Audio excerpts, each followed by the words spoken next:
وَلَقَدْ يَسَّرْنَا الْقُرْآنَ لِلذِّكْرِ فَهَلْ مِن مُدَّكِرٍ۔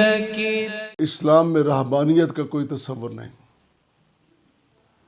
دنیا میں رہ کر دنیا سے کٹ جانا ارادہ برا نہیں۔ رہبانیت اختیار کرنے والے ان کا ارادہ برا نہیں ہوتا، ارادہ ان کا نیکی ہوتا ہے، وہ نیکی کرنا چاہتے ہیں، لیکن دنیا سے کٹ جاتے ہیں، رہبانیت اختیار کر لیتے ہیں۔ مثلا میں نے شادی نہیں کروانی، میں نے گوشت نہیں کھانا، میں نے فلاں چیز نہیں کھانی، میں اللہ کے نام پر، میں دین کے نام پر، روحانیت کے نام پر میں یہ کروں گا، وہ اس طرح کی جو رہبانیت اختیار کرنا، اس کے بارے میں اسلام کیا کہتا ہے؟ قرآن نے کہا یا ایھا الذین آمنوا، اے ایمان والو، لا تحرموا طیبات ما احل اللہ لکم، جو اللہ تعالیٰ نے تمہیں پاکیزہ چیزیں عطا کر دی ہیں ان کو حرام نہ کرو، حرام قرار نہ دو، ان کے بارے میں قدغن نہ لگاؤ، تم از خود اپنے طور پر کوئی فیصلے نہ کر لو۔ ولا تعتدوا، اور زیادتی بھی نہ کرو، ان اللہ لا یحب المعتدین، اللہ تعالیٰ زیادتی کرنے والوں کو پسند نہیں کرتا۔ وہ زیادتی عمل کی ہو، وہ فکر کی ہو، وہ نظریے کی ہو، وہ کسی طریقے کی بھی ہو، زیادتی اللہ تعالیٰ کو پسند نہیں۔ اور فرمایا کلوا مما رزقکم اللہ حلالا طیبا، اللہ تعالیٰ نے جو تمہیں دیا ہے حلال اور طیب وہ کھاؤ۔ واتقوا اللہ، اللہ سے ڈرو۔ کون اللہ ہے؟ اللہ کون ہے؟ فرمایا الذی انتم بہ مؤمنون، جس اللہ کی توحید پر تم ایمان لا چکے ہو، جس پر تم ایمان رکھتے ہو، جس پر ایمان رکھتے ہو، اللہ تمہیں کہتا ہے کہ میری حلال کردہ چیزوں کو حرام نہ کرو۔ اس کے ضمن میں حدیث میں آتا ہے کہ ایک شخص نبی کریم صلی اللہ علیہ وسلم کے پاس آیا اور اس نے آ کے کہا اللہ کے رسول صلی اللہ علیہ وسلم، میں جب گوشت کھاتا ہوں میرے اندر نفسانی خواہش بڑھ جاتی ہے، شہوت بڑھ جاتی ہے، لہذا میں آج کے بعد گوشت نہیں کھاؤں گا، میں نے گوشت حرام کر دیا۔ جب یہ بات ہوئی، اس روایت کو جامع ترمذی میں امام ترمذی نے بیان کیا ہے اور علامہ البانی نے بھی اس کو صحیح قرار دیا ہے۔ یہ الفاظ آئے اس شخص کے، الفاظ اس شخص کے، اس کی نیت نیک ہے، لیکن پھر بھی اللہ تعالیٰ کی طرف سے کلام آ گیا یا ایھا الذین آمنوا لا تحرموا طیبات ما احل اللہ لکم، اے ایمان والو پاکیزہ چیزوں کو حرام نہ قرار دو۔ اس کی نیت ٹھیک ہے، یہ بات ذرا ذہن میں رہے۔ ایک تو ہوتا نیت ہی خراب ہو، نیت بھی ٹھیک ہے، پھر بھی نیک نیت کے باوجود بھی اپنی طرف سے بندہ کو فیصلہ نہیں کر سکتا۔ ایک تو یہ بات ہے۔ پھر دوسری بات یہ ہے، اس کے علاوہ بھی کئی صحابہ نے یہ عمل اختیار کیا۔ اب صحابہ ہیں، صحابہ سے بڑھ کر کائنات میں کون سے نفوس قدسیہ ہو سکتے ہیں؟ اتنے بڑے وہ لوگ تھے جن کے بارے میں اللہ فرما رہا ہے کہ رضی اللہ عنہم، میں ان پہ راضی، وہ مجھ پہ راضی۔ وہ بڑی شخصیات، انہوں نے بھی اگر کوئی ایسا کام کرنا چاہا یا اختیار کر لیا، اللہ تعالیٰ نے وہی کر کے فرما دیا کہ نہیں ایسے نہیں کرنا، اور وہ رک گئے۔ انہوں نے پھر اس کے بعد نہیں کیا۔ ایک صحابی نے اگر کوئی عمل کیا ہے، وہی آ گئی، قرآن آ گیا، فیصلہ آ گیا، اس کے بعد اس نے وہ عمل نہیں کیا۔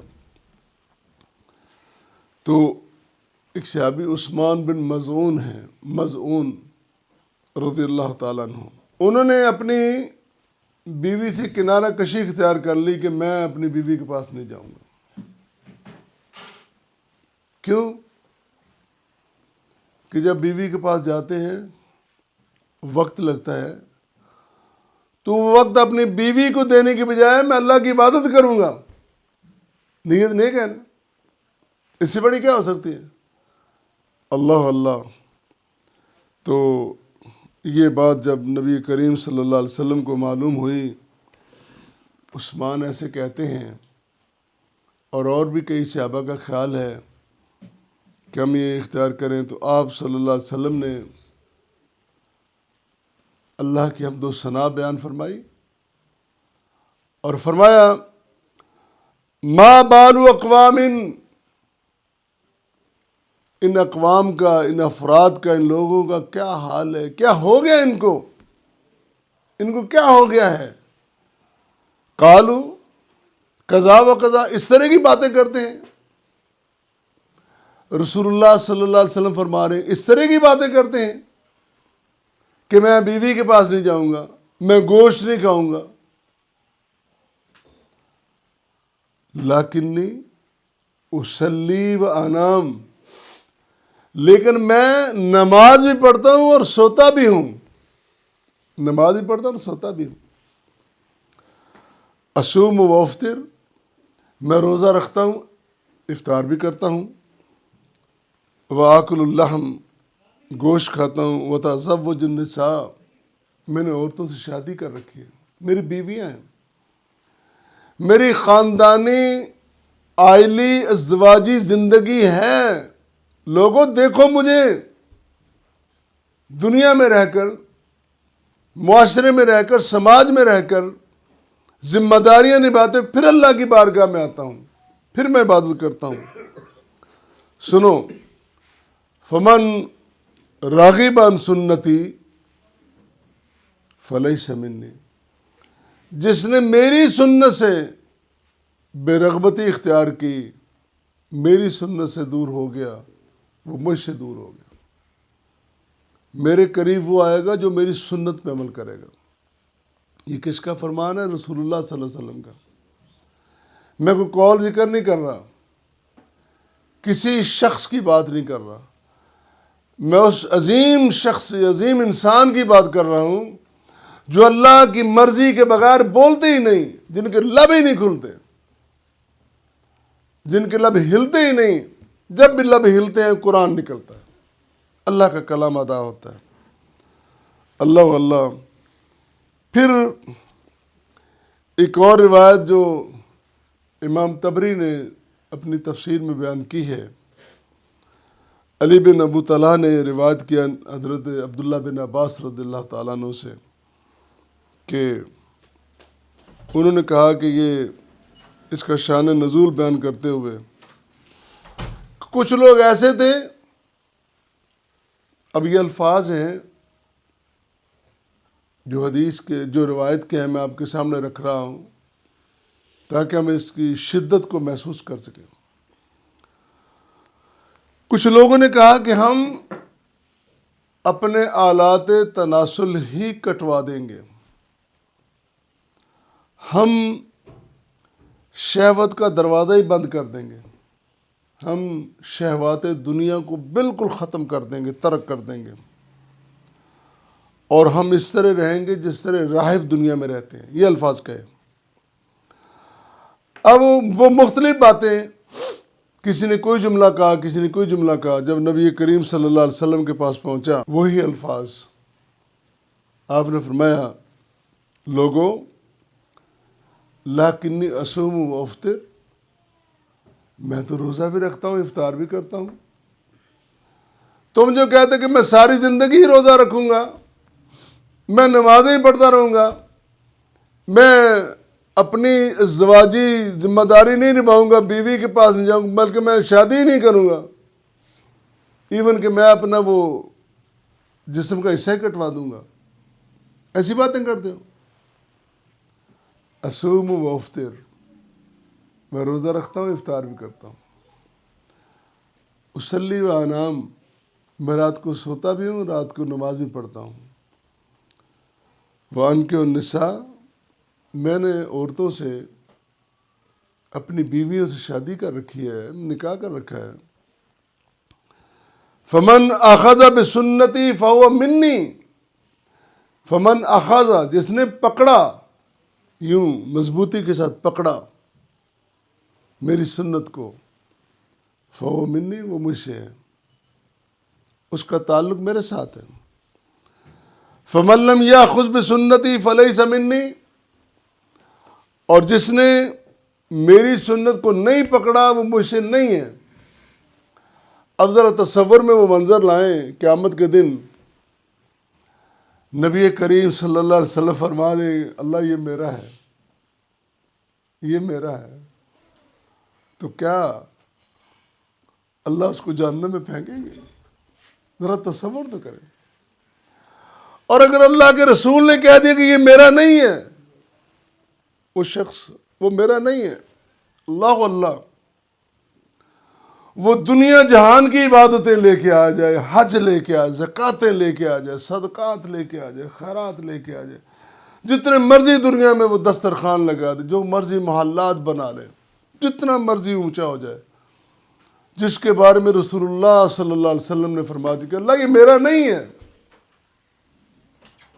کس طرح اللہ اس کو جنت میں بھیجیں گے؟ اس کا تو ٹھکانہ جہنم ہے۔ فرمایا فلیس منی، میری سنت کو ٹھکرانے والا، میری سنت کا مذاق اڑانے والا، میری سنت کو چھوڑ کر کسی اور کی بات کو ماننے والا مجھ سے نہیں ہے، میرے ساتھ اس کا تعلق نہیں۔ یہ ہے دنیا۔ جب میں نے کہا، رسول اللہ فرمایا، جب میں نے کہا کہ رہبانیت کا طریقہ اختیار نہیں کرنا تو نہیں کرنا، تم صوفی بنے پھرتے ہو، تم کہتے ہو کہ ٹھیک ہے رسول اللہ کی حدیث تو ہے، لیکن میں نے جو چلہ کاٹا ہے نا، بڑا اس میں لطف آیا ہے، حدیث کو چھوڑ کر جو میں نے چلہ کاٹا ہے بڑا لطف ہے۔ تیرے لطف کی ایسی کی تیسی، وہ لطف نہیں ہے، وہ گمراہی ہے، وہ شیطان نے تجھے ورگلایا۔ نماز، روزہ، حج، زکوٰۃ، اور سب سے پہلے کلمہ شہادت، اگر یہ 5 چیزیں، ایک شخص آتا ہے حضور کے پاس، وہ آ کے سوال کرتا ہے دین کے بارے، فرماتے ہیں یہ روزہ ہے، یہ نماز ہے، یہ، وہ جاتے ہوئے قسم کھاتا ہے کہ میں اس میں ذرہ بھر بھی اضافہ اور ترمیم نہیں کروں گا، کمی بیشی نہیں کروں گا، یہی کروں گا، میں لمبی چوڑی اور کوئی بات نہیں، یہی کروں گا۔ فرماتے ہیں یہ دیکھو، یہ جنتی ہے، یہ مسلمان ہے۔ اللہ تعالیٰ نے اپنا کلام، پاک کلام، اور نبی کریم صلی اللہ علیہ وسلم کو اسوہ حسنہ پوری کائنات کے لیے ایک مثال بنا دیا، نمونہ بنا دیا۔